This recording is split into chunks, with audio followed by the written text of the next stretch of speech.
everyone, in this tutorial I'm going to show you how to paint a cockerel in acrylics. Now the first thing that I'm doing here is really just mapping in my main structures with some Mars Black. I'm using a smaller brush so I can be accurate with where I'm placing those main darker lines. This is just helping me to hint at where the eye should be, where the beak should be, and so on. These are those main structures of the face that I want to make sure I've got right. Now as I continue to begin working on the face, I really want the colour saturation to be bright and vibrant. I want the reds here to be one of the most eye-catching colours when you first look at the painting. So in order to capture that, I want to be making sure that I've got that initial layer in as a white layer, so it's nice and opaque, and then I can put my vibrant colours on top. Now it doesn't matter what that colour is, I've got a red-eye tree frog as the video here on YouTube, and that there shows the same process where I'm using white paint to block in from the background colour, and then I can add my vibrant colours on top. That red-eye tree frog video really does show this technique from start to finish, so if you would like to see that, then I'll link that video in the description below. Now as you can see, this red is nice and punchy because I've made sure that the first layer was nice and opaque. Now normally that technique works better if you're working with a dark background. This is just the white of the panel that I'm painting on, but I did want to make sure that I had that as opaque as I could. So that first layer of white just helps to ensure that happens. Now with the additional layers, I'm going to be focusing on shading. As always, I want to be making sure that I've got my contrast right. Now the contrast is the importance of the lights and the darks. I want to make sure that I've got that balance right in order to capture that three-dimensional look of the painting. Now one thing you're going to see throughout this painting is the use of glazes. Now glazes is what I use to adjust my colour, and it does help to also increase the depth. I've got a specific video here on YouTube where I'm talking all about glazes, speaking through various examples of different paintings. If that's of interest, then I'll also link that video in the description below. But as you can see here, I can adjust the colour so quickly that I'm not having to worry about mixing the exact colour at each of the layers that I'm adding. I can just focus on building up the right values with those lights, darks, and those all-important midtones. Now midtones is something that I do focus a lot on because this helps to build in the softness as well as those lovely sharp details between the highlights and those main shadows. If I miss out on some of those midtones, then I do feel like the painting can have a little bit more of that flatter appearance. So I want to be paying attention to any of those subtle layers just as much as the bright highlights and those darker values. Now when it came to painting the feathers, this is where I'm using different brushes and different brush technique. This is something that I focused the real-time tutorial on from start to finish. How we're applying the paint, how we're moving the brush, how we're holding the brush, all of this comes down to what sort of texture we're looking to create. The longer feathers on the neck here are going to be requiring a different texture and different technique to what would be required on the feathers on the body and the tail, which of course we're going to get to in a moment. But I want to be making sure that I've got the shape and the look of these feathers accurate in order to again make this look three-dimensional. The feathers on the neck are narrower and longer, so I want to be making sure that I'm using the right brush to replicate these types of brush strokes. Now I'm favouring to use more of a round brush and then going over the top here with a liner brush so that I can make sure that I've got those longer lines in place. I want to be making sure that I don't have too much of that paint loaded on my brush because the brush strokes are then going to end up too thick. It's really important to make sure that we've got the balance just right. Now as you saw there were a couple of times where the colour did change, and that's where I'm using glazes.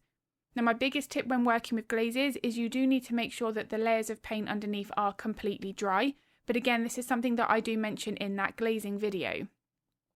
And as you can see here where I'm going in with adding more of my vibrant colours, I'm able to capture that shimmery sort of effect within the feather, but it's the combination of getting that glaze right with those vibrant colours and the contrast. Those glazes are only going to be able to work to their full potential if the values of that paint underneath are right. If the highlights aren't bright enough, that colour is not going to be as vibrant and punchy as it could be, so that is something to pay very close attention to.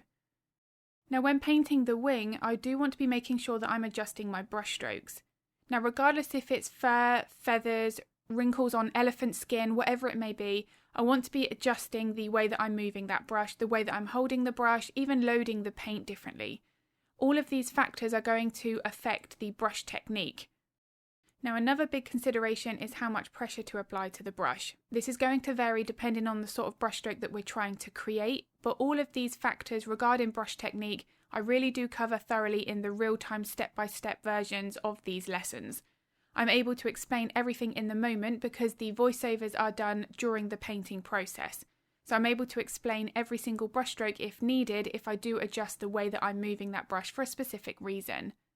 So if this or any of my other real-time step-by-step tutorials are of interest, then I'll link all of the information to those in the description below. Now, as you can see here, the placement of those lights and darks, they're helping to build up the shape and form of the animal.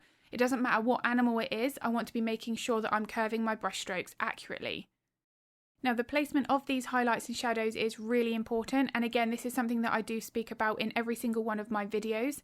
I want to be making sure that they are following the main structures underneath the skin. Now, when it came to working on the body section here, this is where the feather patterns were very complex. This is one of the most challenging parts of the entire piece. Now, what I wanted to make sure of in the real-time tutorial is that I really simplify this process so that it doesn't become overwhelming. I want to be making sure that I'm following the main structures of these darker feathers, but that I'm not becoming too engrossed in that process to become confusing. It's very easy to then start getting stressed and then we end up making mistakes because we're overthinking that process. If we can simplify it, it's then going to be much easier to move through those more complex sections of the painting. Now, once I've got the general placement of some of those darker feathers, that's when I can come in with my smaller brushes and break it up and add a little bit more detail. Now, as I work with building up my layers here, you can see that it does start to look more realistic when I'm putting in the placement of those lights and darks. Going back to what I've just mentioned before, I'm not adding them everywhere. This is following those main structures on the bird. I want to be making sure that I have got that accurate. I don't want to be starting to put highlights in random places because I will then change the shape of that section of the body, the face, whatever element it is. And again here, I'm just working with some lighter colours of paint. I'm not focusing on the exact colour as long as I'm building up my values gradually. I can then adjust that with the use of a glaze, and now you can see it almost makes it look like I've painted this at the exact right colour at each of those individual layers, but I've broken it up into two main processes. This again is going to help to make it far easier to work on even the most challenging subjects. I don't have to worry about mixing the exact colour at each stage, and that really does simplify the process considerably. Now, as I continue to refine everything here, I'm now coming back in and darkening up some of those feathers. This again is reinforcing that contrast. Contrast is going to help make a massive difference with how realistic that painting is when it's finished. So this is always one of my main considerations throughout every single stage. If I do feel like an area of the painting is lacking or it almost looks a bit two-dimensional, then I will always first of all look to change those lights and darks. It's not the exact colour that's going to be affecting that, it will be the lighting. Now, if you've seen many of my other videos here on YouTube, you'll know that I like to break everything up into smaller sections, and I did this painting over a few days. That helps to, again, make it easier, less overwhelming to work through. If I was to sit down and try to paint this in one painting session, I know I'm going to get really stressed and I'm going to end up with a painting that's not as realistic because I've more than likely skipped through those crucial layers. I want to be making sure that each process, each section is given the right amount of time. Now, when it came to working on the tail, this again is a little more complex because of the way that some of those feathers are curved over and in front of other sections. So when we're working on elements like this, we want to make sure that we're painting ideally what is behind something first and then building up the feathers that are sitting on top after. This is really going to help with more of that three-dimensional shape.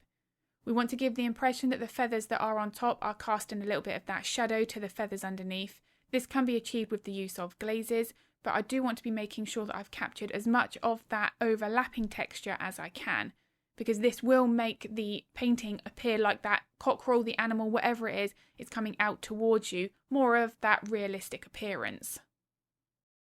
And again here I'm working on one or two feathers at a time. I've not blocked in the entire tail and then expected to get this realistic within 2 or 3 layers. I'm really making sure to focus on those subtle midtones and then build up to my lighter values. When I work with creating a base foundation, I'd never just jump into my brightest highlights on top. I really want to be making sure that I've captured all of those midtones in between and then leaving those lighter details until the end. The wonderful thing about acrylics is how versatile they are, so we can have that flexibility of working with the dark to light layers and always being able to add layers on top. We never run into that issue of filling the tooth of the paper that we would get when working with pastels, for example. So this is something where we have more of that freedom to continue to enhance that depth and realism within our paintings. Now, a big tip, if you are painting more iridescent feathers where you've got that shimmery effect, hummingbirds, magpies, for example, then the contrast has to be right. This is something obviously that I've spoken a lot about in this video, but if you are looking to capture more of that effect in your painting, then you want to hype up your contrast even more. You want to have those darker shadows, those really bright highlights, because that's going to help make that colour appear more intense. You want to wait for those layers to dry and then work with your vibrant glazes on top. Now, another tip when working with glazes when painting feathers like this is a glaze will always to some degree darken the layers underneath. That's inevitable because you're adding a colour over the top. So when you are creating that shinier iridescent effect, you might potentially need to lighten your highlights more than they are in the reference photo because you're going to be putting a glaze over that layer. Now, when it comes to working on the feet of any animal, my biggest tip here is to just focus on the shapes that you see. Break it up into those main lights and darks. Try not to picture it as drawing or painting bird feet. This is something that I think we can then start to overthink the process without us even realising it. So here I'm looking at just blocking in where the main shadows are and some of those highlights. Once I've captured that basic lighting, I can then break it up by painting the patterns on top. Now, of course, this is going to vary from each bird species to some degree, but I want to be making sure that I've hinted at that, but not forcing too much detail. For the size of this painting, the legs here, they're very narrow. I don't have much space to add tiny, intricate detail, but I can hint at that as best as I can.